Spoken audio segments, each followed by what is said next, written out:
பார்க்கின்றோமா? கண்கூட அல்லாஹ் காட்டுறானா? எப்படி அல்லாஹ்வுடைய தூதர் அவர்களுடைய அந்த ஏகத்துவ படையை அளிப்பதற்காக யூதனும் கிறிஸ்தவனும் ஒன்றிணைந்தானோ அப்படி சேருகின்றார்கள். யூதர்களும் கிறிஸ்தவர்களும் இன்னும் மக்கத்து காபிர்களும் அந்த முஷ்ரிக்குகளும் ஒரே அணியில நின்றார்கள். எதற்காக? அல்லாஹ்வுடைய தூதர் அளிக்க. ஆனா அவர்களுடைய 3 பேருடைய கொள்கை என்ன? யூதர்கள் ஈசா அலைஹிஸ்ஸலாம் அவர்களை கேவலமாக பேசக்கூடியவன், ஈசா அலைஹிஸ்ஸலாம் அவர்கள் தவறான வழியில பிறந்தாங்கன்னு சொல்லக்கூடியவன், மரியம் அலைஹிஸ்ஸலாம் அவர்கள் அவங்க மோசமான நடத்தை கொண்டவர் என்று சொல்லக்கூடியவன் யூதன். கிறிஸ்தவனுடைய நிலை என்ன? இதை எதிர்க்கக்கூடியவன் கிறிஸ்தவன். ஈசா அலைஹிஸ்ஸலாம் அவர்களை கொண்டதா யூதன் தான் கொண்டான்னு நம்புறான் அவன். அப்படிப்பட்ட யூதனும் கிறிஸ்தவனும் ஒன்னா ஒரே அணியில எப்படி கைகோர்க்க முடிந்தது? ஏகத்துவத்தை அளிப்பதற்காக ஒரே அணியில கைகோர்த்தார்களே. அந்த மாதிரி நாம நடத்தக்கூடிய இந்த ஷிர்க் ஒழிப்பு மாநாட்டை தடுப்பதற்காக ஜமாத்துல் உலமாவும் வழக்கு தொடுக்கின்றார்கள், இந்து முன்னணியும் வழக்கு தொடுக்கின்றது. 2 பேரும் ஒரே அணியில் இருக்கின்றார்கள். எப்படி? அப்படித்தான் சேருவார்கள். ஜமாத்துல் உலமாவும் சுன்னத்துல் ஜமாத்தும், சுன்னத்துல் ஜமாத் சார்பாக வழக்கு தொடரப்படுகின்றது. ஜமாத்துல் உலமா சபை அதை ஆதரிக்கின்றது. இந்து முன்னணியும் பாஜகவும் அர்ஜுன் சம்பத்தும் இந்து மக்கள் கட்சியும் ஜமாத்துல் உலமா சபையும் சுன்னத்துல் ஜமாத்தும் ஒரே அணியில நின்று நம்மளை எதிர்க்கின்றார்கள் என்றால் எதிருங்க, எதிருங்க, நல்லா எதிருங்க. எங்களுடைய ஈமான் இன்னும் இப்பதான் வலுப்பெறுகின்றது, இன்னும் உறுதியாகின்றது. இந்த வாரம் சுன்னத்துல் ஜமாத் சார்பாக பேசக்கூடிய ஜும்மா அறிவிப்பு அர்ஜுன் சம்பத்து கூட அறிவிக்க வாய்ப்பு இருக்கின்றது என்றும் பேசிக் கொண்டிருக்கின்றார்கள்.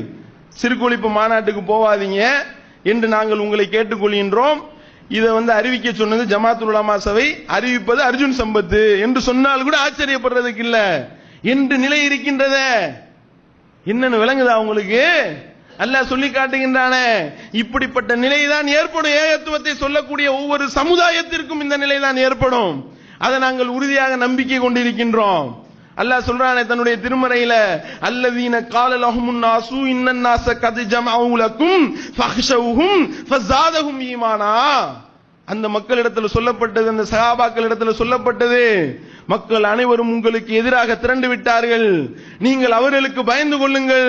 எல்லாம் திரண்டுட்டான், யூதன் கிளம்பிட்டான், கிறிஸ்தவன் கிளம்பிட்டான், இன்னும் யூத நசாராக்கள் எல்லாரும் கிளம்பி விட்டு மக்கத்து முஸ்ரிக்குகள் எல்லாம் கூட்டுப்படையாக இந்த ஏகத்துவத்தை அழிக்க அவர்கள் ஓரணியில் திரண்டு விட்டார்கள் என்று அவர்களுக்கு சொல்லப்பட்ட போது அவர்கள் சொன்னார்கள், என்ன சொன்னாங்க தெரியுமா? ஜாதகும் ஈமானா, அது அவர்களுடைய ஈமானை இன்னும் அதிகப்படுத்தியது. எல்லாம் சொல்லி காட்டுறானே, நீ இப்படி எல்லாம் திரள நீ எதிர்க்க எங்களுடைய ஈமான் இன்னும் வலுப்பெறும். காலு ஹஸ்புனல்லாஹு வ நிஅமல் வக்கீல்.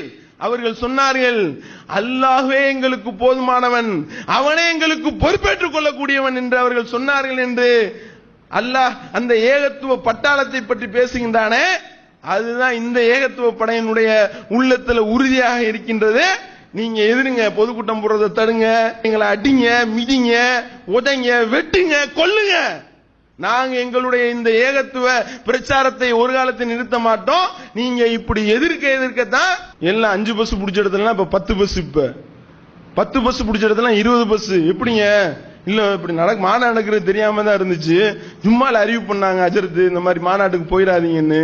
என்ன மாநாடுன்னு கேட்க வந்தேன், அதுக்கப்புறம் தான் விளங்கிக்கிட்டேன் இப்படி ஒரு மாநாடு இருக்குன்றத. அதோட தான் நாங்க வந்துடலாம்னு சொல்லிட்டு ஆசைப்படுறோம் என்று போன்கால்கள் வரக்கூடியதை பார்க்கிறோம். அப்ப நீங்க எங்களுக்கு இலவசமான முறை, நல்ல முறையில இன்னும் கொஞ்சம் இருக்கிறது 2 நாள் தான் இருக்கின்றது, இன்னும் கொஞ்சம் கூடுதலா எவ்வளவு எதிர்க்க முடியுமோ அவ்வளவு எதிர்த்தீங்கன்னா மக்கள் இன்னும் சாரையாக வருவார்கள். இது ஏகத்துவ ஜோதியை இன்னும் நிலைநாட்ட இது வழிவகுக்கும் என்று கூறி என்னுடைய இந்த முதல் உரையை நிறைவு செய்கின்றேன்.